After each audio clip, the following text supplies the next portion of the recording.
The following is an email sent by one Philip Abuja from Nigeria in 2002. There's no other known reference on the internet, in a book, in local folklore or anywhere else to this sighting that we know of, but I thought I would include it because it's so fascinating. I am living in Nigeria, and I often browse articles on the web on topics I'm interested in. As an engineer and a Christian, I always thought a lot of what they taught us in school doesn't make sense, specifically regarding geology, evolution and timescales. These past few weeks, I've been reading a lot about dinosaurs on several websites. This has never really been my cup of tea, and I don't have much knowledge about dinosaurs. After reading about various cave paintings, stone engravings and clay statuettes, I thought maybe here in Africa we have some traditions about them. Just in passing, I called my steward. He's a Tuareg from northern Niger, at the fringes of the Sahara. He's been to primary school and knows how to read, but he's definitely not somebody who has much knowledge of the world. He doesn't read newspapers, watch television save for local programmes, and doesn't read novels or watch movies. I quickly made a very basic drawing of a brontosaur-like thing, actually just the outline, with a long neck, fat body, short and sturdy legs and long tail. Then I asked Muhammad, "Do you know this animal?" expecting either an embarrassed, no, or "I saw it in school or on TV," or something like that. Instead he snapped excited, "Yes, I know it, but it's not like that." Needless to say, I was surprised by his reaction. "What do you mean it's not like that?" "I saw it in my place, but it has spines on its back, like that," and he gestured to show me. He then came to my desk and scribbled on the paper to show me the spines. He drew a kind of crest on the back of my dino.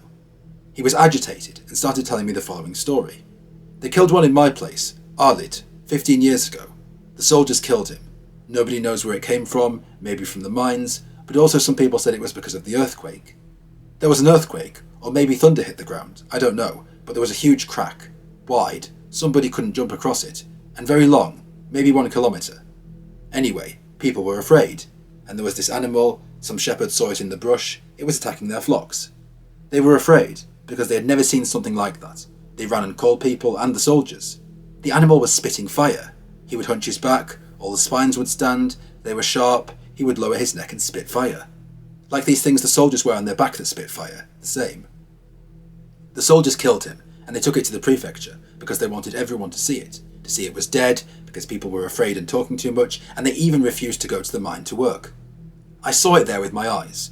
Nobody has ever seen something like that. Then they started looking for the mother, because they said this one was small, there might be a mother around.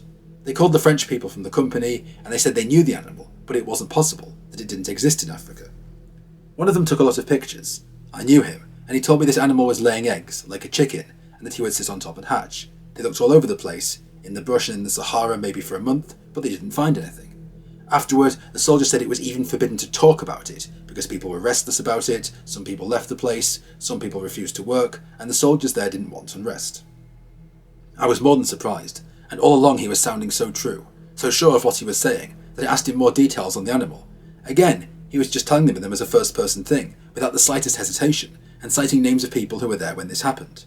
I asked, "How big was it?" "Not very big, like that." He gestured to show a height of 60 to 80 centimetres. "And the spines, where did they start and finish?" "They were on his back, from the neck to the back." "They were on the neck?"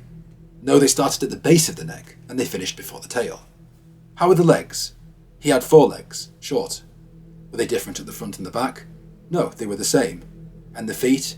"The feet were like those of an ostrich. He had big fingers, open, with claws. Claws like a cat, but bigger. His track on the ground was like that of an ostrich." "And the skin, what did it look like? How did it feel?" "I don't know how it felt, I didn't touch it. But it was looking strong, like the skin of an elephant. It was the colour of the sand, and it had spots on the side, like when you sprinkle paint, small spots, red and white." "And the neck, how long was it?" "He had a long neck, and the head was looking like a crocodile, but he had big eyes." "Big eyes." "What of the tail?" "The tail wasn't very long, but thick, very strong." He showed the tail in my drawing and said it was shorter than that. What happened to the animal? They took it to Niamey, I don't know. But anyway, afterward, the soldiers did not like people to talk about it, but nobody had ever seen anything like that. Even the elders didn't know what it was. But if you come to Arlit, there is one of my neighbours, he is now retired, but he was among the soldiers who killed it, he can tell you. And Kader, he saw it too. Sule, no, not Sule, he was there, but he was afraid, he didn't come to see. And the white men, they were looking at it, and they were talking, and saying it wasn't possible and taking pictures. A lot of people came, even from the government. "What do you mean by a crack in the ground?" "There was a crack, very long, very deep. You could not see the bottom.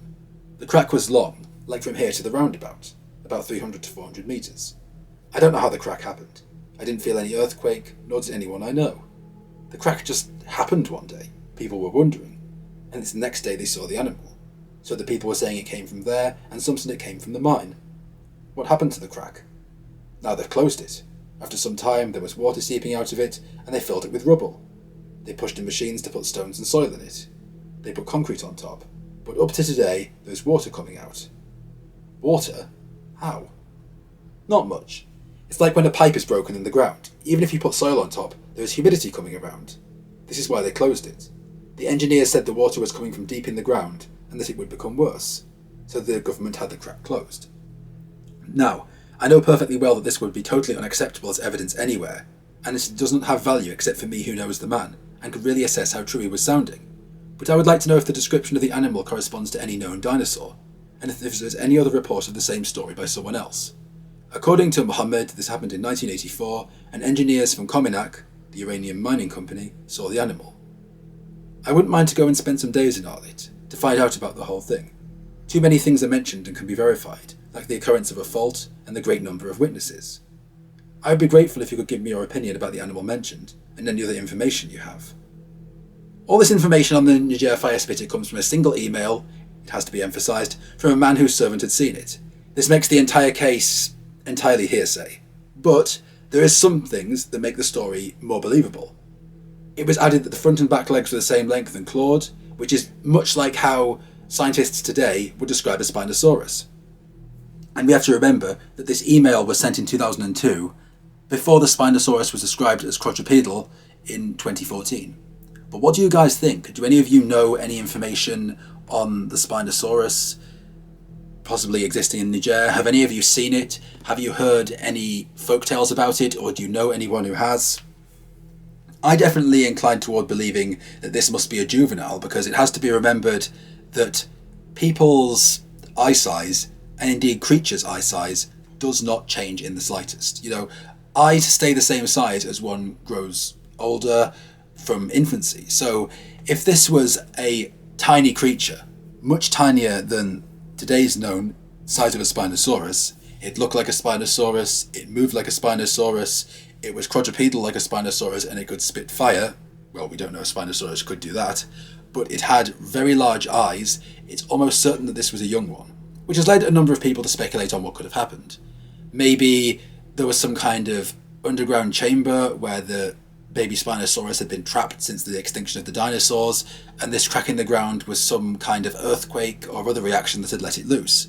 Maybe somehow it had become suspended in time since then, which explains why it was still young. Maybe the extinction didn't occur 65 million years ago, but several thousand years ago. People have thrown up all kinds of explanations for this. Some have also centred on the very movie-like explanation that maybe the uranium mine had something to do with it. Maybe the uranium that was down in the ground had somehow kept the animal alive. Maybe it had prolonged its life. Maybe it had kept it sustained. Maybe the people working at the plant were doing some kind of experiment with the uranium and it had somehow reanimated a dinosaur. Lots of people have been flitting about all these explanations, some of which seem much more based in hearsay and based around pseudoscience than based around anything that can be proven. I'm not saying that anything that contradicts modern science is pseudoscience, far from it. I have certain, quote, pseudoscientific beliefs myself, but that's just something I thought I would mention there. I also think it interesting that we have mention of a conspiracy to cover it up, that the Westerners were saying it was impossible, they were taking photographs of it, people from the government, and maybe even Western governments too, were coming and taking pictures of it, talking to themselves about it. The government and the army in Niger tried to hush it up, then the corpse was spirited away and never seen again. But again, what do you guys think? Do any of you know anything about this case? Do any of you have any relatives in the area who have heard of, I can't believe I'm saying this, a Spinosaurus in the middle of Niger? Do any of you have any dinosaur stories of your own to tell? I received some fascinating emails and fascinating comments, and I'm working on videos in relation to all of them. As always, thanks again for listening, and I hope you stay tuned for the next episode.